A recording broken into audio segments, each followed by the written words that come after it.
Hola, soy Elizabeth, austríaca y viajo a través de México. Un país que no solo es muy bonito, sino también a cada paso me fascina de nuevo porque siempre hay algo nuevo para descubrir.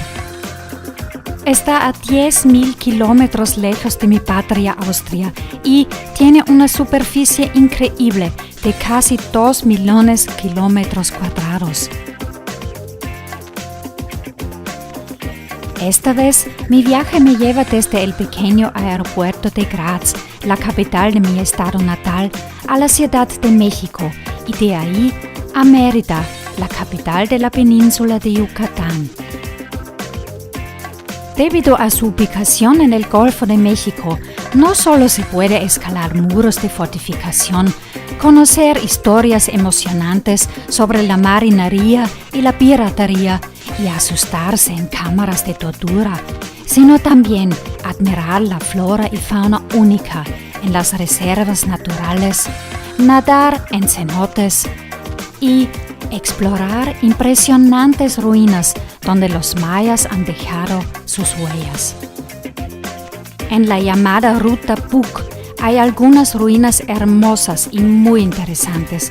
Una de ellas la examinaré más detallada en los siguientes 2 capítulos y no solo les contaré algo sobre su leyenda e historia, sino también voy a rastrear los hechos, hallazgos y conclusiones arqueológicos asociados con esta ubicación.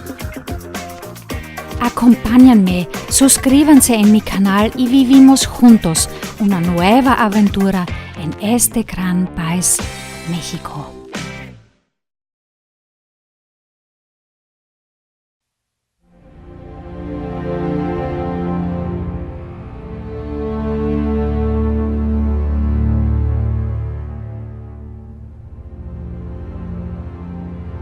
Para los investigadores, la historia de Uxmal, esta gran y antiguamente importante ciudad cultural en la jungla de Yucatán, comienza con Alonso Ponce, un franciscano español que ya encuentra la ciudad en ruinas en su viaje de inspección en 1588. Innumerables viajeros de exploración e investigadores visitan el lugar en los siglos siguientes, lo examinan e ilustran los fascinados frisos con misas, máscaras, figuras y fachadas con su impactante ornamentación geométrica. A pesar de los grandes logros en el campo de la conservación y la reconstrucción, la historia de Uxmal aún está en la oscuridad para los arqueólogos. Sin embargo, en las aldeas de los mayas parece ser más claro.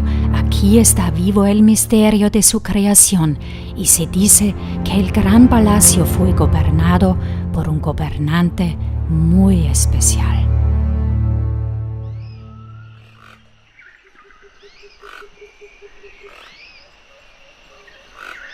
Hace mucho tiempo, al pie de la región montanosa de los Huitzes, los jorobaros y enanos vivían, pero eran invisibles, y solo una mujer anciana y sabia, viviendo en el pueblo de Nopat, podía verlos.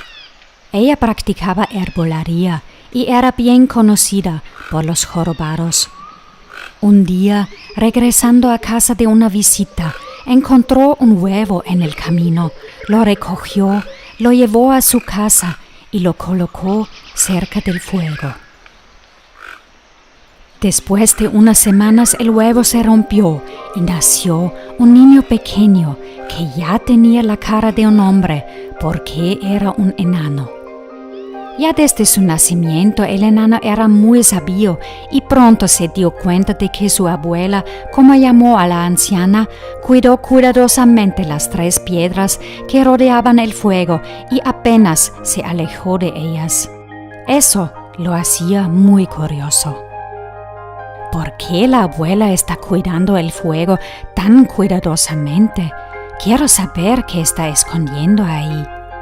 Solo una vez al día su abuela se alejó del fuego cuando fue al pozo para buscar agua, pero ella siempre regresaba tan rápido que él no tuvo tiempo para ver qué había escondido debajo de las piedras. Pero el enano era inteligente y perforó un agujero en la jarra, de modo que la anciana, mientras iba a buscar el agua, tuvo que rellenar la jarra una y otra vez, y su regreso a casa se retrasó mucho. Ahora el enano tenía tiempo suficiente para cavar bajo de las piedras. Encontró un gran plato dorado, un símbolo y un palo mágico que podría usar para batirlo. Tomó el platillo y comenzó a golpearlo con el palo, y el sonido que salió sonó como un trueno tremendo que se podía escuchar hasta el palacio del rey a varios kilómetros de distancia. La gente en los pueblos estaba agitada y hubo una verdadera confusión porque una profecía decía que quien quiera que estuviera en posesión del símbolo y lo tocara como tal sería el próximo rey. El rey también se despertó de los golpes y llamó a sus hombres. Vayan inmediatamente a Nopat y tráeme al ladrón, porque el símbolo que fue golpeado pertenece a mí. Los soldados trajeron al enano al rey y le dijo: ese es mi símbolo, me lo robaste, así que te mataré mañana. El enano respondió: dame otra oportunidad y no me mates, por favor. Entonces el rey discutió con todas las personas de las aldeas vecinas, primero Tecapá, luego Sail, Labná, Cos y también Santa Elena. Está bien, dijo, te daré una oportunidad más y no te mataré, pero tienes que pasar una prueba muy difícil. Hasta mañana por la mañana tienes que contar todas las hojas de esta gran ceiba.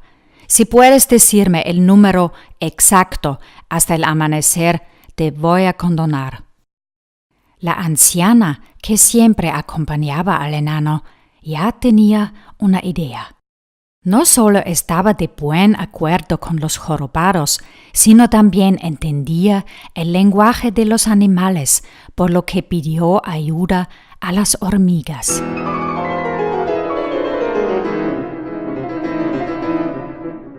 Al caer la noche, llegaron miles y miles, treparon por el árbol y contaron, y, en verdad, al amanecer, todas las hojas del árbol estaban contadas. Cuando salió el sol, el rey preguntó: ¿y están todas las hojas contadas? Sí, por supuesto. Son exactamente 10 veces 150, 2 veces 73 veces 3. Y si no me crees, sube al árbol y cuéntalas. Después de eso, el rey estaba muy molesto, porque una vez le había dado a sus hombres la misma tarea y tenía que esperar una semana entera hasta que todas las hojas estuvieran numeradas. No en absoluto estaba contento el rey, por lo tanto le dijo al enano: en realidad, eso no fue tan difícil, así que tienes que pasar otra prueba, lo cual es extremadamente difícil. Mis soldados te van a poner las frutas de palmera en tu cabeza, tantas como alcanzan ahí, y luego uno de ellos las romperá con un martillo de piedra. Así que mejor dile adiós a tu abuela ahora mismo, porque hoy vas a morir. Esta es realmente una tarea muy difícil, respondió el enano, pero la tomaré con la condición de que se someta a la misma prueba, si me la paso. El rey sonrió y accedió. La anciana acompañó al enano como de costumbre y, inadvertida por el rey y sus soldados, puso una placa mágica de cobre debajo del cabello del enano, de modo que su cabeza quedará protegida.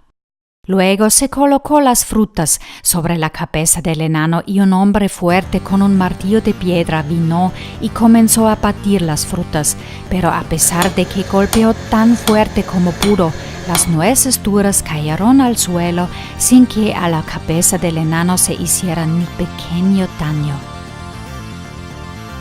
Cuando el rey vio esto, se asustó y su ira creció enormemente, pero no mostró nada y le dijo al enano: Eso estuvo ya más o menos bien, tengo que aceptarlo, pero mañana tienes que enfrentarte a una prueba última. Pero para descansar puedes pasar la noche en mi palacio y mañana continuaremos.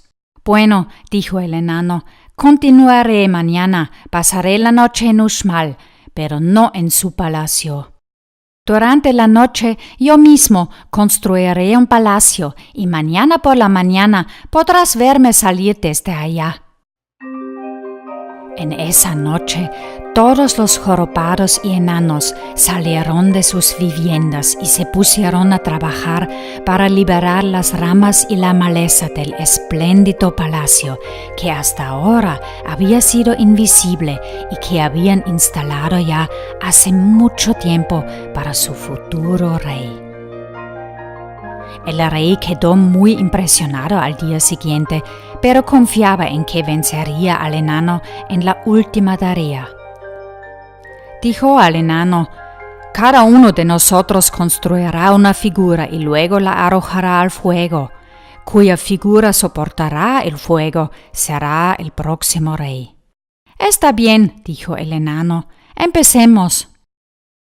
Entonces el rey lanzó su figura al fuego, pero las llamas la destruyeron después de poco tiempo, porque la había hecho de madera.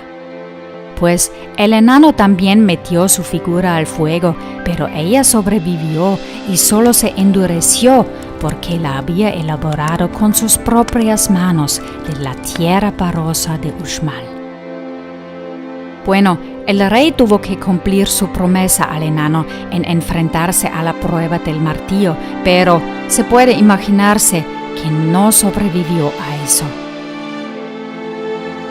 El enano, sin embargo, ascendió al trono y de aquí en adelante vivió feliz para siempre con la anciana y los muchos jorobados y enanos en el hermoso y magnífico palacio de Uxmal.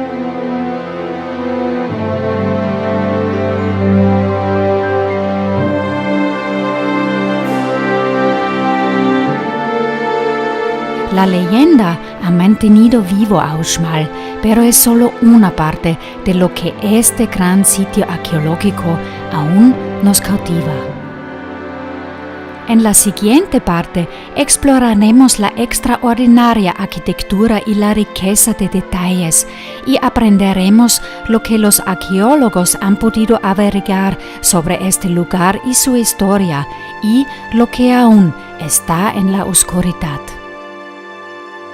Acompáñenme, suscríbanse en mi canal y vivimos juntos una parte más de este gran país, México.